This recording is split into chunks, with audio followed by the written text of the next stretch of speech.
আপনারা দেখছেন মমতা বন্দ্যোপাধ্যায় কিছুক্ষণ আগেই সন্ধে মঞ্চস্থলে যাবতীয় ব্যবস্থাপনা খুঁটি দেখতে এসেছিলেন। সেখানে এসে তিনি সরাসরি বামেদেরকে যেমন আক্রমণ করেছেন, বিজেপির উদ্দেশ্য তিনি কটাক্ষ করেছেন। কি বললেন তিনি, শোনাব আপনাদের। আজকে যে গণতন্ত্র আপনারা দেখতে পাচ্ছেন বাংলায়, যে যাই কুৎসারটা, আগে তো এই কথা সত্য মানুষ ভোট দিতে পারতো না। এমনকি কলকাতায় নিশ্চয়ই আপনারা ভুলে যাননি, আমি সপ্তপর্ণী থেকে শুরু করে সমস্ত মাল্টি স্টোর বিল্ডিংয়ের তালা দিয়ে রেখে দেওয়া হতো সিপিএমের আমলে। কাউকে ভোটাধিকার প্রয়োগ করতে দিত না, গ্রামগঞ্জেও দিত না। এই অবস্থায় আমাদের বিরাট আন্দোলন হয়েছিল এবং সেই আন্দোলনকে দানা বাঁধতে গিয়ে সিপিএমের কোনো ক্ষমতা ছিল না সেদিন সেই আন্দোলন দমানোর। গণতন্ত্রের কণ্ঠরোধ করে তারা এমনভাবে গুলি চালিয়েছিল যে 13 জন স্পটে মারা গিয়েছিল এবং প্রায় 200 জনের মতো, তার মধ্যে 150 জন পুলিশের গুলিতে আহত হয়েছিল।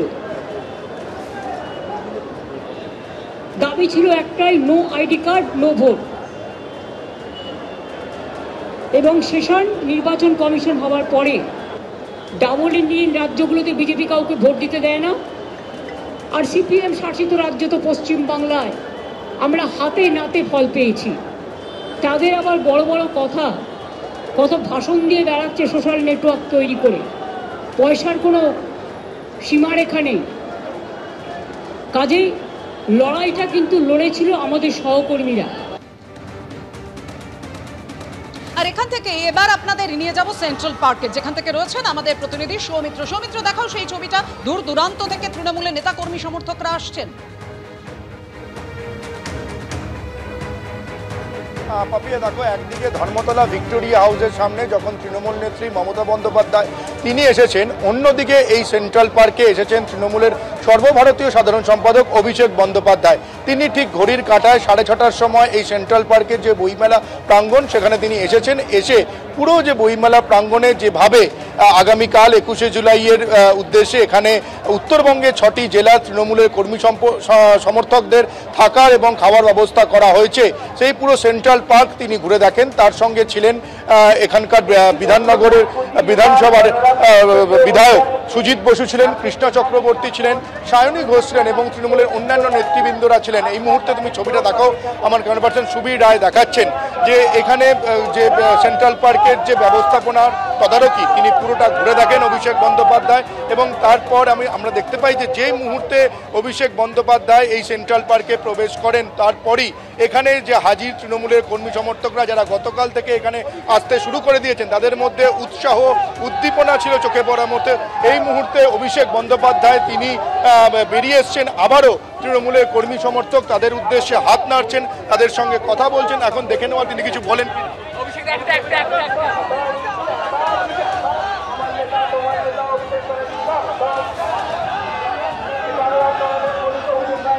অভিষেক বন্দ্যোপাধ্যায় তুমি দেখতে পেলে যে তিনি বেরোলেন, তিনি বেরিয়ে কর্মী সমর্থক যারা এখানে ইতিমধ্যেই রয়েছেন তাদের উদ্দেশ্যে হাত নাড়লেন, তাদের সঙ্গে কথা বললেন। তিনি পুরো বিষয়টার এখানে তদারকি কীভাবে হয়েছে সে বিষয়ে সুজিত বসু, কৃষ্ণা চক্রবর্তী এবং অন্যান্য তৃণমূলের নেতৃত্ব যারা এখানে দায়িত্বে রয়েছেন তাদের সঙ্গে একটা বৈঠক করেন। এখানে তুমি দেখতে পাচ্ছ যে ঠিক এই যে সেন্ট্রাল পার্কে ঢুকে তার ঠিক বাঁদিকে এখানে যে কার্যালয় হয়েছে সেই কার্যালয়তেই অভিষেক বন্দ্যোপাধ্যায় তিনি একটা ছোট বৈঠক করলেন সুজিত বসু, কৃষ্ণা চক্রবর্তীদের সঙ্গে। তোমাকে পুরো বিষয়টা যদি তোমাকে বলি, এই সেন্ট্রাল পার্কে গতকাল থেকেই এখানে উত্তরবঙ্গের 6টি জেলার মানুষ তৃণমূলের কর্মী সমর্থক তারা ইতিমধ্যে আসতে শুরু করে দিয়েছেন। সুজিত বসু তিনি যেমনটা জানিয়েছেন 20,000-এর বেশি তৃণমূল কর্মী সমর্থক ইতিমধ্যেই এখানে এসে উপস্থিত হয়েছেন।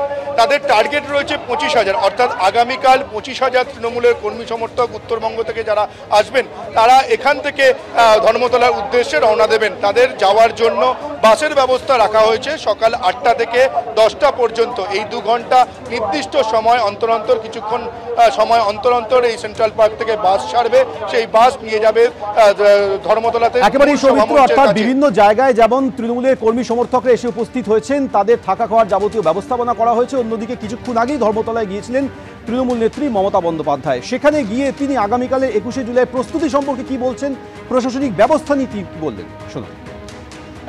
সাধারণ মানুষের হয়তো একটু প্রবলেম হবে কালকে, মানুষ আসবেন চারিদিক দিয়ে।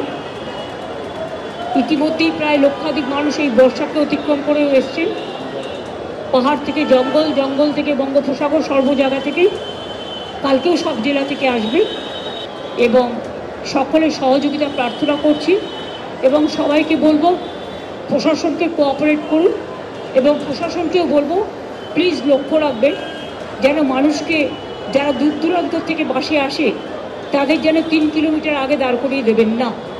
ব্রিগেডটা প্রায় জলাভূমি হয়ে গেছে, সেরকম হলে সাইড দেখে দেখে বাসগুলোকে এমনভাবে দাঁড় করাবেন যাতে বাসগুলো আবার যাওয়ার সময় বিপদে না পড়ে। সিস্টেমের মধ্যে রেখে দিতে হবে যাতে ফেরাটাও ইজি হয়, রাস্তা ক্লিয়ার হয়ে যাবে।